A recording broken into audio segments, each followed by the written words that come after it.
आज हम एक बड़े बुनियादी सवाल पर बात कर रहे हैं कि हमें सच में कौन सी चीज़ है जो आगे बढ़ने के लिए प्रेरित करती है।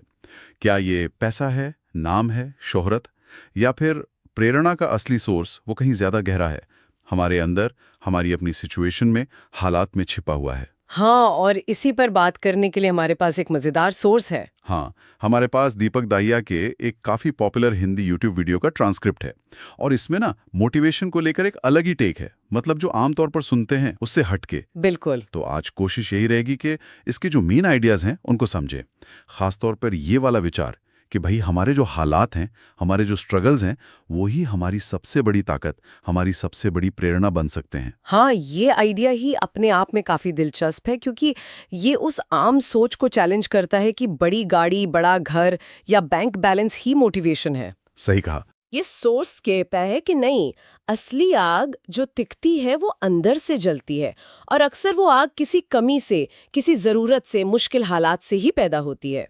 और ये हमें वो इंट्रिंसिक यानी अंदरूनी और एक्सट्रिंसिक यानी बाहरी प्रेरणा के फर्क को भी समझने में मदद करता है। ओके। बाहरी प्रेरणा तो इनाम या सजा जैसी होती है, पर अंदरूनी प्रेरणा जो है वो अंदर की जरूरत, संतुष्टि या मूल्यों से आती है।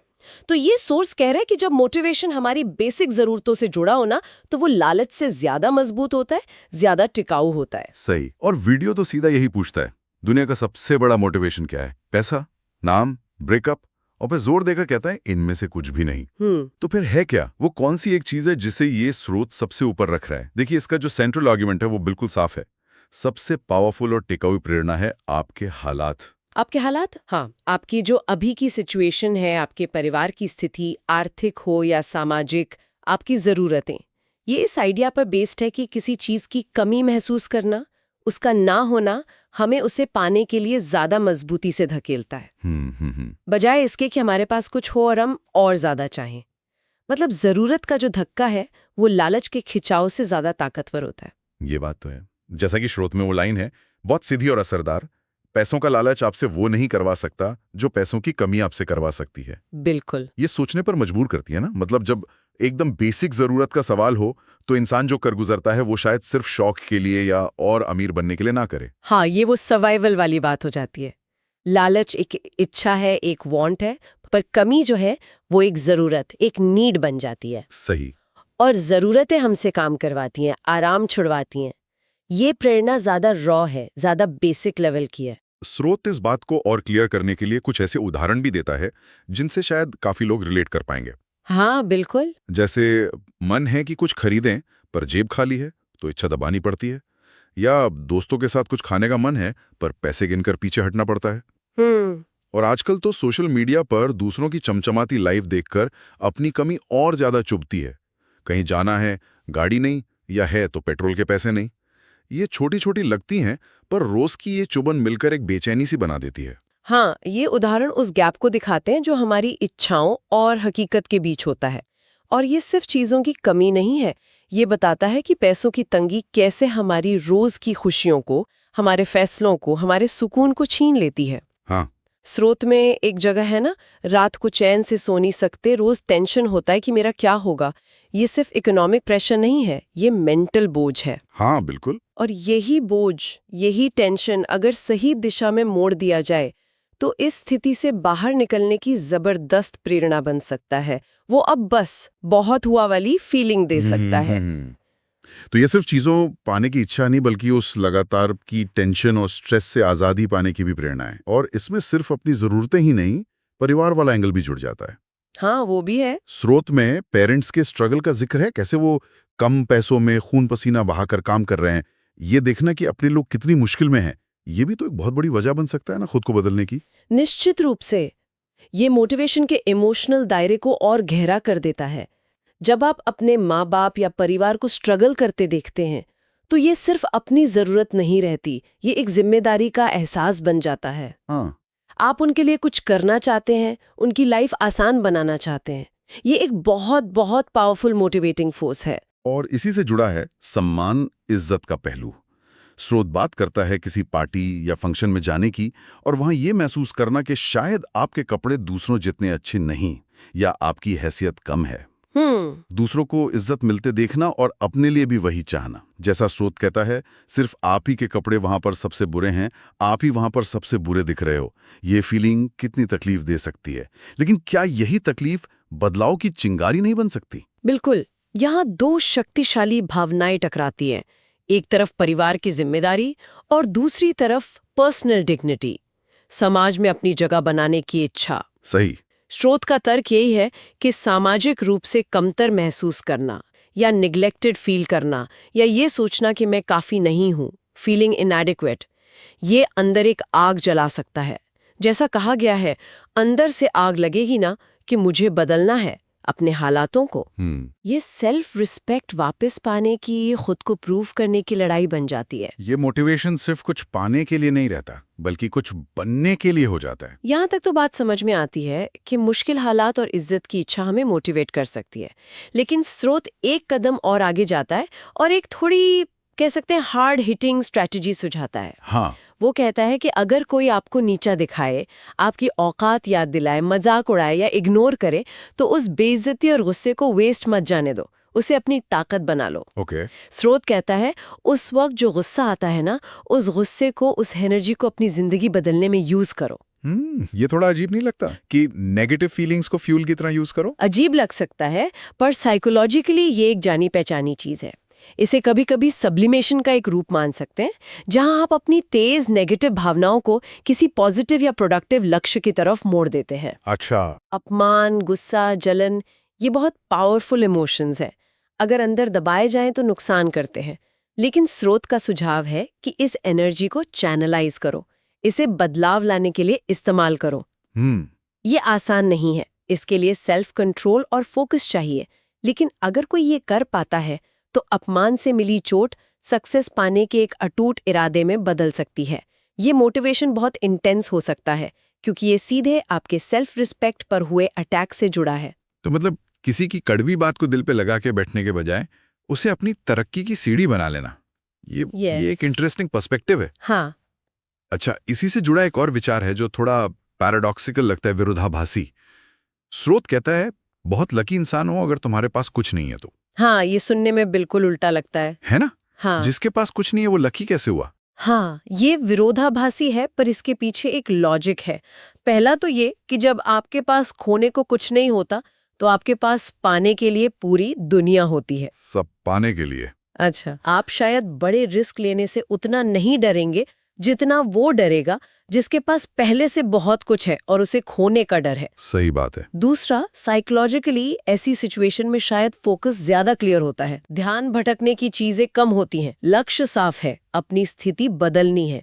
और तीसरा, जो सोशल एंगल है, समाज अक्सर उन कहानियों को ज्यादा वैल्यू देता है जहां कोई जमीन से उठकर आसमान छूता है। जैसा स्रोत में कहा गया है, जब कोई इंसान जमीन से उठकर अपने दम पर आसमान की ऊंचाइयों को छूता है ना, तो उसकी वैल्यू ज्यादा होती है। ये बात तो है। तो इस नजरिए से कुछ न होना एक तरह की फ्रीडम भी है और आगे बढ़ने के लिए एक खाली कैनवस जिस पर आप अपनी सक्सेस स्टोरी लिख सकते हैं। डर कम और पाने की भूख ज्यादा। हाँ, जीरो से हीरो बनने की कहानियों में अलग ही अपील होती है। तो ये नजरिया उस सिचुएशन को एक बोझ के बजाय एक मौके की तरह देखने को कहता है। बिल्कुल। और फिर इन सब आइडियाज को समेटते हुए स्रोत सीधे सीधे एक कॉल टू एक्शन देता है, एक आह्वान। वो कहता है बदल जाओ वक्त के साथ या फिर वक्त को बदलना सीखो। मजबूरियों को मत कोसो, हर हाल में चलना सीखो। हाँ, ये एकदम पैसिव होने या किस्मत को कोसने वाली सोच के बिल्कुल उलट है। बिल्कुल। ये पूरी चर्चा का निचोड़ एक तरह से पैसिविटी से एक्टिविटी की तरफ जाना। ये कहता है कि हालात चाहे जैसे भी हो, आपके पास चॉइस है, या तो उनके विक्टिम बन जाओ या उन्हें बदलने का चैलेंज उठाओ। ये रेजिलियंस यानी लचीलेपन, डिटर्मिनेशन यानी दृढ़ संकल्प और अपनी अंदरूनी ताकत पर यकीन करने का मैसेज है। स्रोत में कुछ लाइनें हैं जो इसी स्पिरिट को दिखाती हैं, जैसे खुद मुझसे जीतने की जिद है मुझे, खुद को ही हराना है। हाँ, या आसान चीजों का शौक नहीं है मुझे, मुश्किलें मजा देती हैं। ये इस बात पर जोर देता है कि मुश्किलें तो सबकी लाइफ में आती हैं, असली फर्क किससे पड़ता है कि आप उन्हें फेस कैसे करते हैं। सही। जैसा कहा गया है, बस कोई निखर जाता है तो कोई बिखर जाता है। चॉइस हमेशा हमारे हाथ में होती है कि हम मुश्किलों को खुद को तोड़ने देंगे या तराशने। ये निखरने और बिखरने वाली बात बहुत गहरी है। ये चॉइस की बात है, रिस्पॉन्स की बात है। और अंत में स्रोत एक और इंटरेस्टिंग ऑब्जर्वेशन करता है। कहता है कि अक्सर वो लोग ही कुछ बड़ा, कुछ कमाल कर जाते हैं जिनसे किसी को उम्मीद नहीं होती। हाँ, जिससे किसी को उम्मीद नहीं होती, अक्सर वही लोग कमाल करते हैं। इसके पीछे क्या सोच हो सकती है? क्या इसलिए कि उन पर उम्मीदों का बोझ नहीं होता, या कुछ और? शायद दोनों बातें। जब लोगों को आपसे उम्मीदें नहीं होती तो आप पर वो बाहरी दबाव कम होता है। आप चुपचाप बिना किसी शोर शराबे के अपना काम कर सकते हैं। ओके। दूसरा, शायद ऐसे लोग अंदर से और ज्यादा मोटिवेटेड होते हैं, क्योंकि उन्हें दुनिया को, खासकर उन लोगों को जिन्होंने उन्हें कम आंका था, कुछ प्रूफ करना होता है। उनमें वो अंडरडॉग वाली स्पिरिट होती है जो उन्हें एक्स्ट्रा एफर्ट के लिए पुश करती है। हाँ, ये भी हो सकता है। और इसी से जुड़ा हुआ आखिरी संदेश है खामोशी से मेहनत करने का। हाँ, स्रोत सलाह देता है कि दुनिया को अपने प्लान्स मत बताओ, बस चुपचाप काम करते रहो। खामोशी से मेहनत करते जाओ, करते जाओ। ये आज के शो ऑफ वाले जमाने में थोड़ी अलग सलाह लगती है ना? हाँ, बिल्कुल। ये पेशेंस, कंसिस्टेंसी और काम पर फोकस रखने की बात करता है। आज की दुनिया में जहां लोग अपनी हर छोटी अचीवमेंट का ढिंडोरा पीटना चाहते हैं, ये सलाह अंदरूनी कॉन्फिडेंस और रिजल्ट पर ध्यान देने को कहती है। संदेश साफ है। सक्सेस शोर मचाने से नहीं आती, वो लगातार शांत और फोकस्ड एफर्ट से आती है। आपको दुनिया को बताने की जरूरत नहीं कि आप कितने केपेबल हैं या कितनी मेहनत कर रहे हैं। जब आप सफल होंगे तो आपकी सफलता, आपका काम खुद बोलेगा। सही बात। जैसा कि स्रोत की वो आखिरी लाइन में कहती हैं, मेहनत से एक दिन शोर होगा, याद रखना एक दिन तुम्हारा भी दौर होगा। ये उस शांत विश्वास की बात है जो जानता है कि मेहनत का फल मिलेगा, और जब मिलेगा तो सबको पता चलेगा। तो अगर हम आज की पूरी बातचीत को समेटें तो इस शुरू से जो मेन आइडिया निकल कर आता है वो यही है कि असली, टिकाऊ और शायद सबसे पावरफुल मोटिवेशन बाहरी चमक दमक या लालच से नहीं, हाँ, बल्कि हमारी अपनी परिस्थितियों से, हमारी जरूरतों से, हमारी कमियों और यहाँ तक कि हमारे अपमान से भी पैदा हो सकती है। ये मोटिवेशन के सोर्स को बाहर से अंदर की तरफ लाता है। सही कहा। ये प्रेरणा को एक ज्यादा जमीनी, ज्यादा पर्सनल और शायद ज्यादा मजबूत बेस देता है।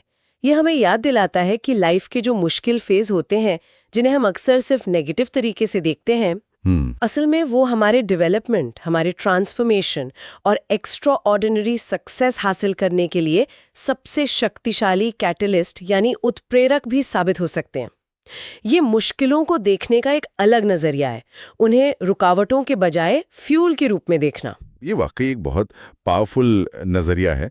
लेकिन यहाँ एक सवाल उठता है जिस पर शायद हमारे सुनने वाले भी सोचना चाहें। जी, क्या सिर्फ मुश्किलों, कमी, गुस्से और अपमान पर टिकी हुई प्रेरणा लंबे समय तक हेल्दी या सस्टेनेबल हो सकती है?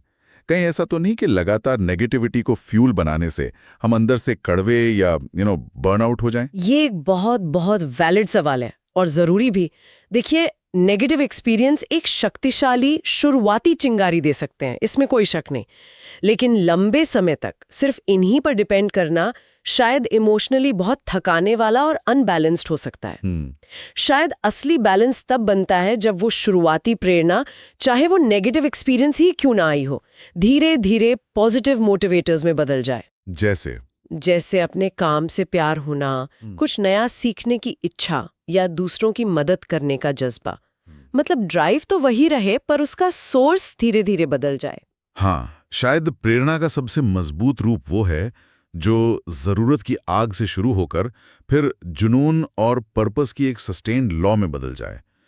ये सोचने लायक बात है कि क्या मोटिवेशन का सबसे इफेक्टिव मिक्सचर इन दोनों जरूरत और जुनून का बैलेंस है? बिल्कुल, ये एक अच्छा पॉइंट है सोचने के लिए। आज की इस गहरी और वाकई सोचने पर मजबूर करने वाली चर्चा के लिए धन्यवाद। धन्यवाद।